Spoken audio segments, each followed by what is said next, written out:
Do you see many fallacies that people use in order to prove or demonstrate the existence of God?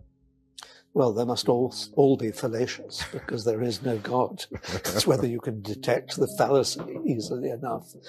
I mean, I suppose a scientist would think of a first cause as a very powerful argument for the existence of God. Where did it all come from? Who started it off? And if this Big Bang was not the primordial Big Bang, was there a Big Bang much further back in time that he did set off, and so on? Terribly difficult question.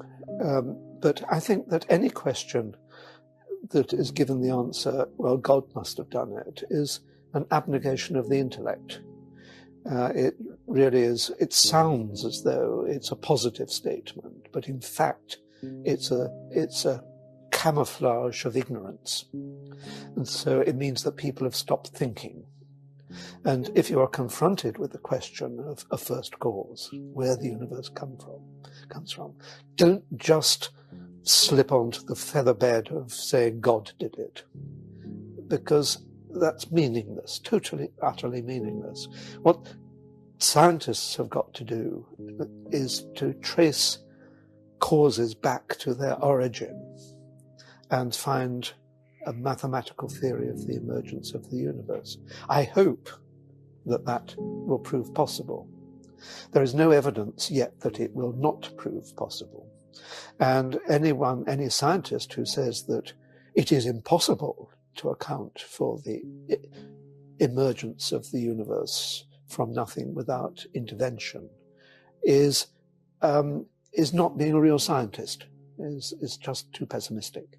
And they don't know. I mean, they've got thousands of scientists beavering away with cosmology, trying to get back to that last moment.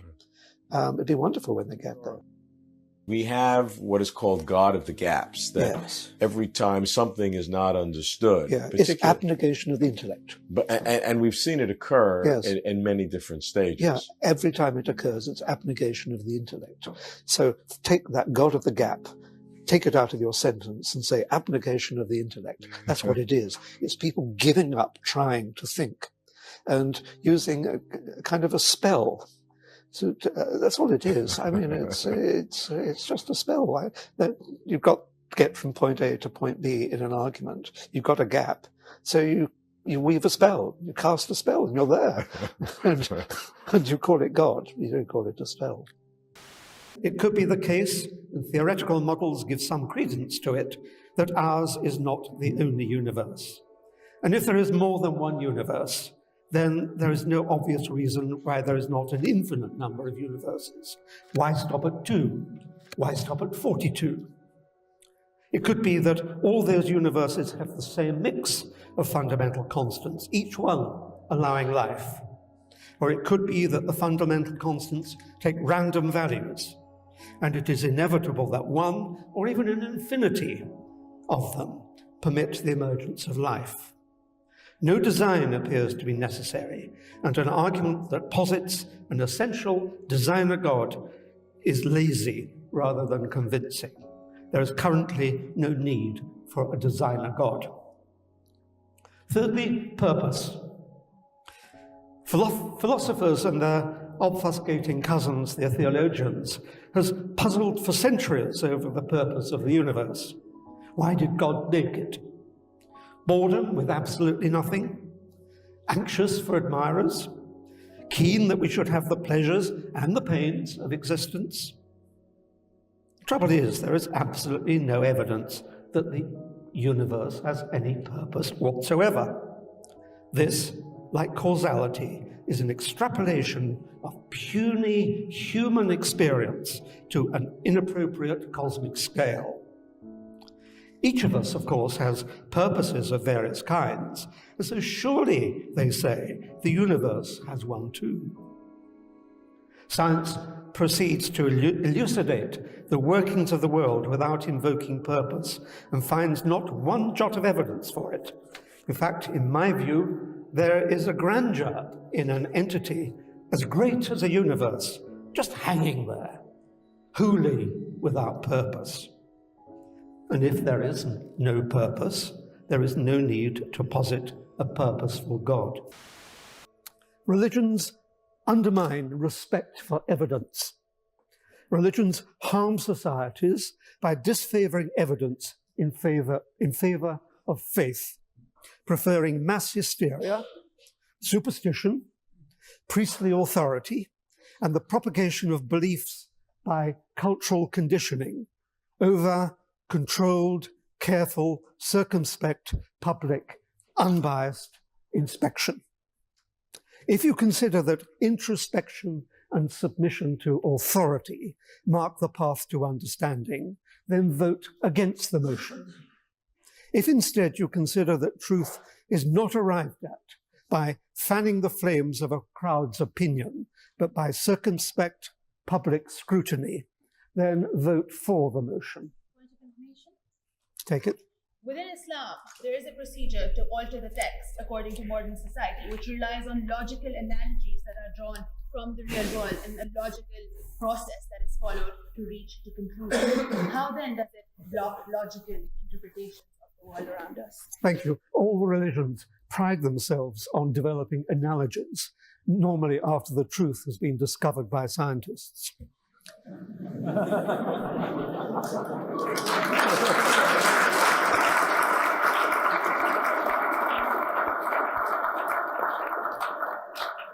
Fourthly, or maybe 18thly, I've lost count, religions, being founded on opinion rather than fact, propagate dangerous absurdities. Those absurdities quench individual aspiration and can encourage social harm. Take Buddhism, for instance, which propagates the absurdity of multiple, indeed infinite reincarnations, the progressive acquisition of enlightenment, and the danger of slipping back next time and becoming a toad, or even worse, a woman. Take Islam and its encouragement of terror and martyrdom by the false promise of a voluptuous afterlife. Religions that promise future bliss in a non-existent afterlife inhibit an individual's fulfillment in this one and only life. If you consider that it is politically appropriate to exercise crowd control by the peddling of false promises, then vote against the motion. If you consider it harmful to society to be deceitful and cultural immoral to peddle falsehoods, then vote for it. Fifthly, religions propagate fake questions and thereby distract attention from the pursuit of real understanding.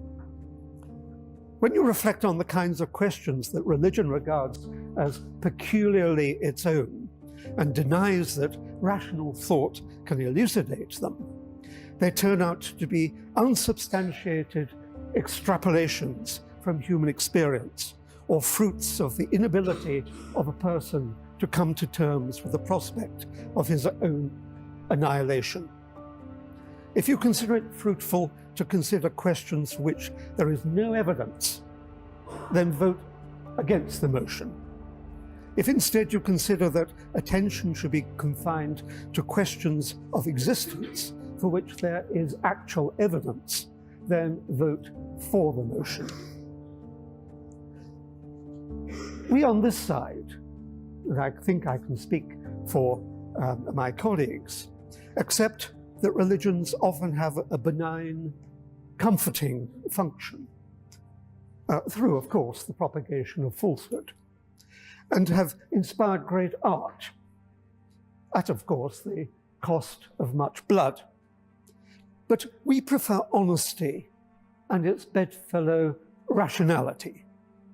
So if you prefer to live in a society where the governance and personal deportment are founded on rational decision-making, on evidence, and not on culturally conditioned vagaries of sometimes conflicting faiths, then I urge you to vote for the motion.